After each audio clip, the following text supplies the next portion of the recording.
Hello friends, સ્વાગત છે તમારું મારી ચેનલમાં. જય શ્રી કૃષ્ણ. તો આજે આપણે બનાવવાના છીએ ખીર.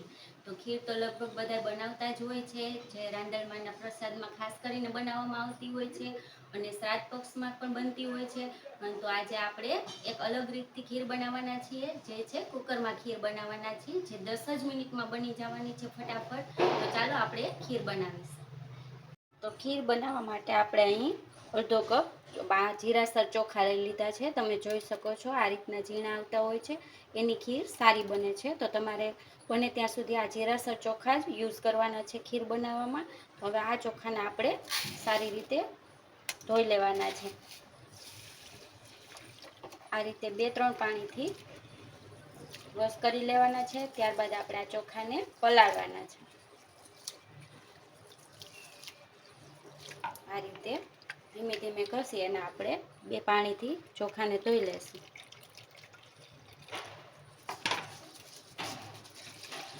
ફ્રેન્ડ્સ, બને ત્યાં સુધી તમારે જાડા ચોખા અને બાસમતી ચોખાનો યુઝ ન કરો ખીર બનાવવામાં. આ જીરાસર ચોખાથી ખીર બહુ જ સરસ બને છે. આવી રીતે 2 અથવા 3 પાણીથી જ્યાં સુધી પાણી ખરાબ નીકળે મેલવાળું ત્યાં સુધી ધોવાના છે. ત્યારબાદ આપણે એને પલાળી દઈશું. આ રીતે ચોખાને પલાળીને આપણે 10 મિનિટ રાખી દઈશું. ત્યારબાદ આપણે એની ખીર બનાવીશું.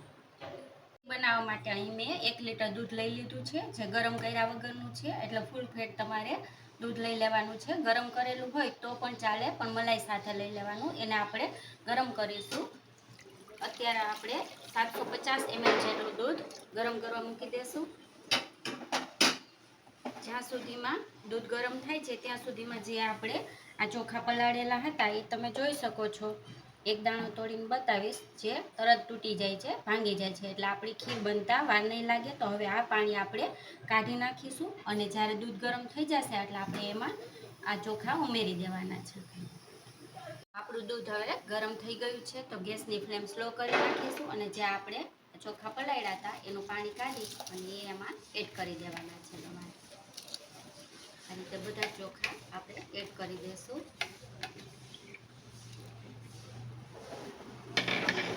ત્યારબાદ થોડું હલાવી લઈશું. હવે એમાં આપણે એક નાની ચમચી જેટલું ઘી એડ કરી દઈશું અને કુકરનું ઢાંકણ બંધ કરી દઈશું. અને આપણે પહેલાં વરાળ ભરાય ત્યાં સુધી મીડિયમ ફ્લેમ રાખવાની છે. ત્યારબાદ આપણે સાવ સ્લો ફ્લેમ ઉપર જ 1 સીટી વાગી ત્યાં સુધી કરવાનું છે અને ત્યારબાદ એની જાતે જ વરાળ બધી નીકળી જાય ત્યારે આપણે કુકર ખોલવાનું છે. તો હવે જ્યાં સુધી આ સીટી થાય છે ત્યાં સુધી આપણે ખીરમાં નાખવા માટે થોડા ડ્રાયફ્રૂટ શેકી લેશું. ફ્રેન્ડ્સ, આપણે ખીરમાં નાખવા માટે ડ્રાયફ્રૂટ લઈ લેવાના છે. તમારી પસંદ કોઈ પણ ડ્રાયફ્રૂટ લઈ શકો છો. મેં અહીં કાજુ અને બદામ લીધા છે. 6-7 નંગ લીધા છે કાજુ અને 6-7 નંગ બદામ લીધી છે.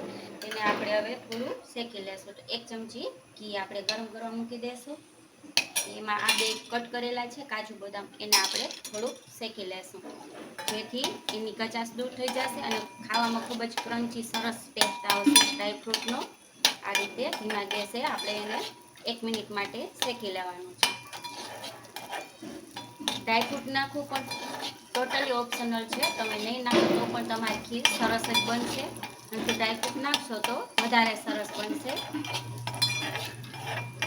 આ રીતે આપણે 1 મિનિટ માટે ખાલી શેકી લેવાના છે. તો હવે આપણે શેકી કરી લીધી છે. તમે જોઈ શકો છો સ્ટીમ એની જાતે હવે નીકળી ગઈ છે. તો આપણે ખોલી લેશું ઢાંકણ. હું તમને ચેક કરીને બતાવીશ. તમે જોઈ શકો છો આપણા ચોખા સારા એવા ચડી ગયા છે સારી રીતે. તો ખીર બનીને તો તૈયાર જ છે, પરંતુ આપણે એમાં હજી ખાંડ એડ કરવાની બાકી છે. તો આપણે ગેસની ફ્લેમ ચાલુ કરીશું અને હવે એમાં આપણે ખાંડ એડ કરવાની છે. તો સૌથી પહેલાં થોડુંક દૂધ ઓછું લાગે છે એટલે આપણે થોડુંક દૂધ એડ કરી દઈશું. તમારે જે પ્રમાણે રાખ્યું હોય ખીર ઘાટી કે પાતળી, તો એ પ્રમાણે દૂધ એડ કરવું. તો અહીં થોડુંક દૂધ બચ્યું છે 1 લીટર દૂધમાં આટલું, એટલે ટોટલી 750 ml જેટલું દૂધ તમારે જરૂર પડે છે. અને હવે આપણે એમાં ખાંડ એડ કરીશું. તો આ અડધો કપ જે ચોખા લીધા હતા એટલી જ હું ખાંડ એડ કરીશું. તમે તમારા ટેસ્ટ મુજબ ખાંડ એડ કરી શકો છો. તમે ગળ પણ વધારે ખાતા હોય તો તમારે વધારે ખાંડ એડ કરી દેવાની છે. આ રીતે હવે આપણે એક ઉભરો આવશે અને ખાંડ સરસ રીતે ઓગળી જાય અંદર મિક્સ થઈ જાય ત્યાં સુધી આપણે એને ગરમ થવા દઈશું. તો આ રીતે ખીર બનાવી સહેલી છે, પરંતુ કુકરમાં એકદમ ઝડપથી ખીર બની જાય છે. 5 મિનિટ આપણે ચોખાને બાફતા થાય છે અને 5 મિનિટ જેટલો અત્યારે ટાઈમ થશે, એટલે 10 મિનિટમાં આપણી ખીર બનીને તૈયાર થઈ જશે. જ્યારે આ ખીર ઉકળે છે ત્યારે જ આપણે એમાં જે ડ્રાયફ્રૂટ આપણે શેક્યા હતા ઘીમાં એ એડ કરી દઈશું.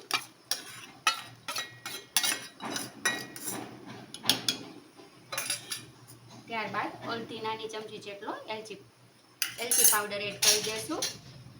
તમારે જાયફળ પાવડર એડ કરવો હોય તો એ પણ એડ કરી શકો છો. અને જ્યારે હું આજે આ પ્લેન વ્હાઈટ ખીર જ બનાવું છું. તમારે જો કેસરવાળી ખીર બનાવી હોય તો તમારે પહેલાંથી થોડું ગરમ દૂધ લઈ અને એમાં કેસરના તાંતણા પલાળી દેવાના અને અત્યારે તમારે એ દૂધ એડ કરવાનું છે.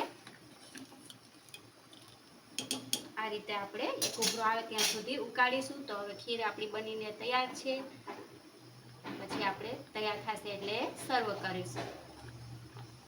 તો આ રીતે આપણી ખીર બનીને તૈયાર છે, તમે જોઈ શકો છો. તો હવે ગેસ બંધ કરી દઈશું અને આપણે ખીરને હવે સર્વ કરીશું. તો અહીં મેં એક બાઉલ લઈ લીધું છે, એમાં આપણે ખીર સર્વ કરીશું. એમ જોઈ શકો છો ને, એકદમ ક્રીમી ટેક્સચરની આપણી ખીર બનીને તૈયાર થઈ છે. જેટલી દેખાવમાં સરસ છે એટલી જ ટેસ્ટી પણ બને છે.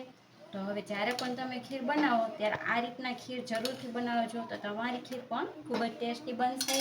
અને હવે આપણે એને ગાર્નિશ કરીશું. થોડા કાજુ બદામ મેં લઈ લીધા છે, એનાથી એને ગાર્નિશ કરીશું. ગુલાબની સુકર પાંદડી છે એ પણ આપણે ગાર્નિશિંગમાં એડ કરીશું. તો ફ્રેન્ડ્સ, બનીને તૈયાર છે આપણી એકદમ ઝડપથી બની જતી એવી ખીર. જો તમને મારી આ રેસીપી ગમી હોય તો અમારી આ રેસીપીને લાઇક શેર કરી દેજો અને સબસ્ક્રાઈબ કરી દેશો.